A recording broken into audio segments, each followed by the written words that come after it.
میری خالہ کی دیورانی تھوڑے دن پہلے نئے گھر میں شفٹ ہوئی تھیں۔ وہ اپنی دیورانی سے ملنے ان کے گھر جا رہی تھی تو میں بھی ان کے ساتھ ان کی دیورانی کے گھر گئی۔ خالہ کی دیورانی کی بیٹی مہا میری بہت اچھی سہیلی تھی اور ہم نے ساتھ اسکول پڑھا تھا۔ مہا مجھے دیکھ کر کافی خوش ہوئی اور بہت گرم جوشی سے ملی۔ مہا مجھے لے کر اپنے کمرے میں آ گئی۔ ہم بہت دیر تک اپنے اسکول کا زمانہ یاد کرتی رہیں، پرانی شرارتوں کو یاد کر کر کے خوب ہنستی رہیں۔ باتوں باتوں میں مہا کے پرانے گھر کا ذکر نکلا تو میرے منہ سے بے ساختہ نکلا، پچھلے 20 سال سے تم لوگ اس گھر میں رہائش پذیر تھے اور بقول تم لوگوں کے ہم لوگ اپنا یہ گھر کبھی نہیں چھوڑیں گے۔ تو پھر ایسا کیا ہوا تھا کہ تم لوگوں نے آنن فانن اپنا وہ گھر چھوڑ دیا؟ میری اس بات پر مہا تھوڑی دیر کے لیے بالکل چپ ہو گئی۔ میرے اصرار پر آخر اسے اپنا گھر چھوڑنے کی وجہ بتانی ہی پڑی۔ 18 فلیٹس پر مبنی یہ 38 سالہ پرانی عمارت، جس میں چھوٹے چھوٹے فلیٹس تھے جو کہ آمنے سامنے بنے ہوئے تھے۔ ہم پچھلے 20 سال سے اس عمارت میں رہائش پذیر تھے، میں، میری 3 بہنیں اور 2 بھائی۔ والد کا بہت پہلے انتقال ہو گیا تھا۔ ہمارا گھر تیسری منزل پر تھا۔ ہمارے سامنے فلیٹ میں میری خالہ رہتی تھیں، جن کی 2 بیٹیوں کی شادی ہو گئی تھی اور 2 بیٹے شادی شدہ تھے۔ خالہ کے دونوں بیٹے ان کے ساتھ رہتے تھے۔ میرے خالو کا 1 سال پہلے انتقال ہوا تھا۔ یہاں میں بتاتی چلوں کہ اس عمارت میں جو سامنے کی طرف فلیٹ تھے، ان کے کمروں کی کھڑکیاں گندی گلی میں کھلتی تھیں، کیونکہ اس کے سامنے ایک بڑی کچرا کنڈی تھی۔ وہاں ایک پرانا نیم کا درخت تھا جس پر بے تحاشا جالے لگے ہوئے تھے۔ میری خالہ کے گھر میں شروع سے ایک عجیب خاموشی محسوس ہوتی تھی۔ بہت سے گھر کے افراد ہونے کے باوجود بھی ایک پر اسراریت تھی۔ ہم بلڈنگ والوں میں بہت محبت تھی، ایک دوسرے کی غمی خوشی میں شریک ہونا۔ شام کو عورتیں اپنے کام سے فارغ ہو کر چھت پر آ جاتی اور ہم بچے کھیل کود میں لگ جاتے۔ یوں ہی ہنستے کھیلتے ہم کب بڑے ہوئے پتہ ہی نہیں چلا۔ کچھ دنوں سے بلڈنگ میں سرگوشیاں ہو رہی تھیں۔ مجھے کچھ سمجھ نہیں آ رہا تھا کہ کیا بات ہو رہی ہے۔ ہمارے نیچے فلیٹ والی آنٹی، جن کا نام مہوش تھا، ان کا بیٹا عمر، جس کی عمر 16 سال تھی، وہ کرکٹ کا دیوانہ تھا۔ ہماری گلی میں ہی بلڈنگ کے لڑکے اکثر نائٹ میچ کھیلتے تھے۔ میرا بھائی کھیلنے نہیں گیا تھا، اس کی طبیعت خراب تھی۔ میری شادی شدہ بہنیں رہنے آئی ہوئی تھیں۔ ہم مل کر باتیں کر رہے تھے کہ ہمیں مہوش آنٹی کی چیخوں کی آواز آئی، جس پر ہم گھبرا گئے۔ میرا چھوٹا بھائی نیچے دیکھنے گیا تو پتہ چلا کہ عمر اپنے گھر کے آگے بے ہوش پڑا ہوا تھا۔ عمر جب 4 بجے بھی گھر نہیں آیا تو احمد انکل نے، عمر کے والد، اس کو نیچے گلی میں دیکھنے جانے کے لیے جو ہی دروازہ کھولا تو عمر کو بے ہوش پایا۔ ہوش میں آنے کے بعد بھی وہ کافی خوفزدہ تھا۔ دوسرے دن امی اور خالہ مہوش آنٹی کے ہاں گئے تو انہوں نے بتایا کہ عمر رات جب میچ کھیل کر اوپر آیا، اپنے گھر کے باہر پہنچا تھا کہ اس کی نظر اتفاقاً اوپر جاتی سیڑھیوں پر پڑی تو اس نے دیکھا ایک سفید لباس میں عورت کھڑی ہے۔ اس کی پشت عمر کی جانب تھی۔ اس کے لمبے سفید بال زمین کو چھو رہے تھے۔ اس نے عمر کی جانب مڑ کر دیکھا تو اس کا پورا چہرہ سفید تھا اور آنکھیں بھی سفید، جن کی پتلیاں غائب تھیں۔ اس عورت کو دیکھ کر وہ خوف سے بے ہوش ہو گیا۔ اب امی اور خالہ کافی خوفزدہ ہو گئی تھیں۔ ایک شام خالہ ہمارے گھر بیٹھی ہوئی تھی۔ چائے کے دوران امی نے خالہ کو پوچھا، کیونکہ ہم نوٹ کر رہے تھے، خالہ کچھ دنوں سے بہت چپ ہے۔ امی کے پوچھنے پر وہ بتانے لگی، رات میں سو رہی تھی کہ آدھی رات کو مجھے ایسا لگا کوئی کمرے میں گہرے گہرے سانس لے رہا ہے، جبکہ کمرے میں میرے علاوہ کوئی اور نہیں تھا۔ میں نے اس کو اپنا وہم قرار دیا، مگر اب سانس کی آواز تیز ہو گئی تھی۔ پھر مجھے اپنے تکیے پر دباؤ سا محسوس ہوا، جیسے کوئی سر رکھ کر لیٹا ہو۔ اب سانس کی آواز صاف مجھے اپنے کانوں میں آ رہی تھی۔ خوف سے میرا دم خشک ہو چکا تھا۔ میں آنکھیں بند کیے بستر پر ساکت پڑی رہی۔ خوف کے مارے میں کروٹ تک نہیں لے رہی تھی۔ پھر کب آنکھ لگی کچھ پتہ نہیں۔ دوسرے تیسرے دن سکون رہا، مگر چوتھی رات مجھے لگا کوئی بیڈ ہلا رہا ہے۔ پھر مجھے اپنے بیڈ کے نیچے آہٹ محسوس ہوئی۔ اس بار تیز سانس لینے کی آواز مجھے بیڈ کے نیچے سے آ رہی تھی۔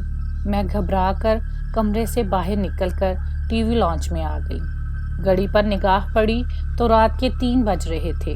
ابھی میں اپنے خوف کو کم کر ہی رہی تھی کہ اچانک لاؤنج کا پنکھا تیز چلنے لگا۔ میں خوف زدہ ہو کر پنکھے کو دیکھنے لگی کہ میرے دیکھتے ہی دیکھتے لائٹیں جلنا بجھنا شروع ہو گئی۔ میں وحشت سے گھبراتی کمرے میں بھاگی۔ فجر تک یہی تماشا چلتا رہا۔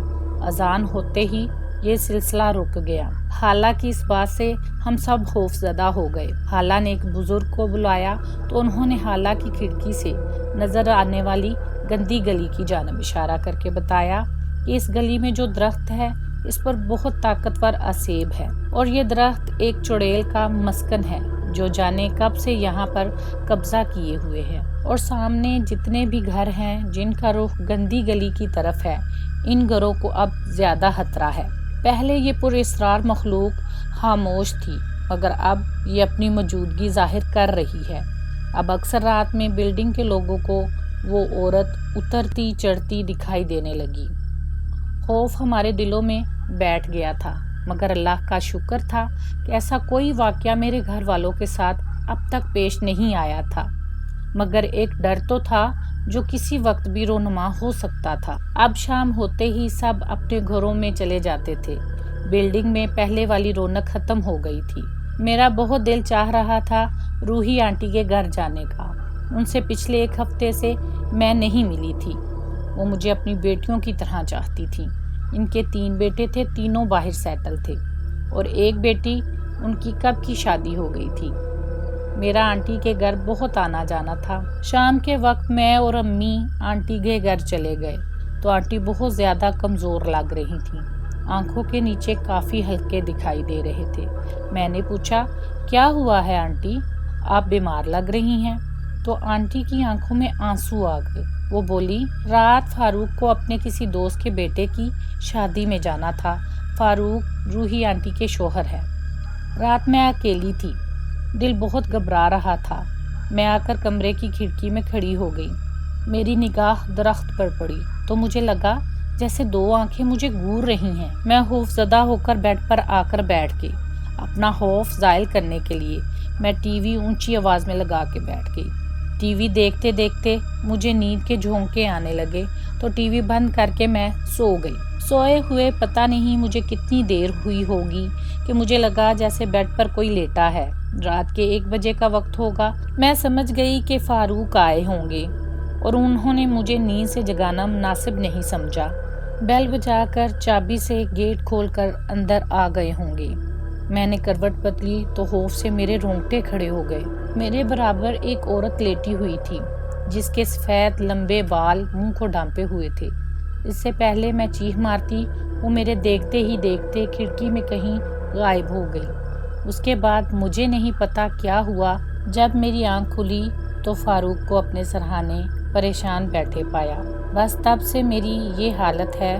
میں خوف میں زندگی گزار رہی ہوں، اور ہم اب یہ گھر بہت جلد چھوڑ رہے ہیں۔ روحی آنٹی کی بات میرے ذہن پر سوار ہو گئی تھی کہ اب ہم زیادہ گھر سے بھی نہیں نکلتے تھے۔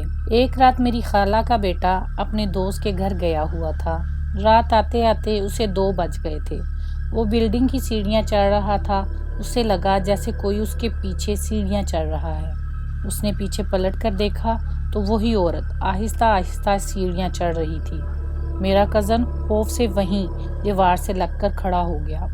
اسے جیسے کچھ یاد آیا اور اس نے دل ہی دل میں آیت الکرسی پڑھنی شروع کر دی۔ وہ عورت بہت خاموشی سے میرے کزن کے برابر سے ہوتی ہوئی اوپر چھت کی جانب بڑھ گئی۔ اس طرح کے اور بھی واقعات ہوئے، مگر اب ہم لوگ جلد از جلد یہ گھر چھوڑنا چاہتے تھے۔ ہم نے اور خالہ نے پراپرٹی ڈیلر سے بات کی اور تھوڑی تگودو کے بعد ہمارے گھر بک گئے۔ ہم لوگ بہت خوش تھے کہ جس خوف میں ہم نے یہ وقت گزارا تھا یہ ہم ہی جانتے تھے۔ سامان بھی دن کے دن ہی پہنچاتے اور کوشش یہی ہوتی کہ رات کوئی کام نہ کریں۔ پھر تھوڑے ہی دن میں ہم اپنے نئے گھر میں شفٹ ہو گئے۔ زلیخا ہماری کام والی ماسی پچھلے 2 ہفتوں سے نہیں آ رہی تھی۔ وہ ہمارے پرانے گھر سے کام پر لگی ہوئی تھی اور کافی پرانی تھی۔ وہ اب بھی اسی بلڈنگ میں کام کرتی تھی۔ 2 ہفتے بعد وہ آئی تو چہرے سے کافی بیمار لگ رہی تھی۔ امی نے پوچھا کیا ہوا تو کہنے لگی باجی کیا بتاؤں، نیچے باجی کے ہاں شادی چل رہی ہے تو میں کام کی زیادتی اور باجی کے اصرار پر ان کے گھر رات کو رک گئی تھی، مگر فجر سے پہلے میں گھر کے لیے نکل گئی۔ اب آپ کو تو پتہ ہے کہ گندی گلی سے ہی رستہ میرے گھر کو جاتا ہے۔ میں تیز تیز چل رہی تھی کیونکہ مجھے گلی میں گھستے ہی خوف آنے لگا تھا۔ ابھی باجی میں درخت تک پہنچی ہی تھی کہ مجھے کسی عورت کے ہنسنے کی آواز آئی۔ میری نظر ڈرتے ڈرتے جوں ہی درخت پر پڑی تو کیا دیکھتی ہوں کہ ایک بھیانک چہرے والی عورت جس کی آنکھیں سفید تھیں الٹی درخت پر لٹکی ہوئی تھی اور آنکھیں گھما گھما کر مجھے دیکھ رہی تھی۔ باجی میں گرتی پڑتی کیسے گھر آئی ہوں یہ میں جانتی ہوں، دنوں بخار میں پھونکتی رہی ہوں۔ زلیخا کی اس بات سے میرے رونگٹے کھڑے ہو گئے۔ اگر خدا نہ کرے میں دیکھ لیتی اس عورت کو تو نہ جانے کیا ہو جاتا۔ اس کی بات سن کر ہم گھر آ گئے۔ پھر میں کئی ماہ بعد جب ان کے گھر گئی تو پتہ چلا صلاح مشورے کے بعد انہوں نے زلیخا کو گھر سے نکال دیا ہے اور اپنے ہی علاقے کی کام والی کو رکھ لیا تھا۔ آج کئی ماہ گزر گئے ہیں، ماہا کے ہاں سب کچھ بالکل ٹھیک ٹھاک ہے۔ ماہا کے چہرے پر بھی مسکان واپس لوٹ آئی ہے اور اس کی آنٹی بھی خوش ہیں۔ وقت پر کیے گئے فیصلے ہمیں بہت ساری آفات سے بچا لیتے ہیں۔ زندگی بہت نازک ہے، اس کی قدر کریں۔ اپنے گرد قرآنی آیات کا حصار باندھ کر رکھیں، کیا پتہ آپ بھی کسی ایسے ہی نادیدہ حادثے سے دوچار ہوں تو یہ حصار آپ کی حفاظت کرے گا۔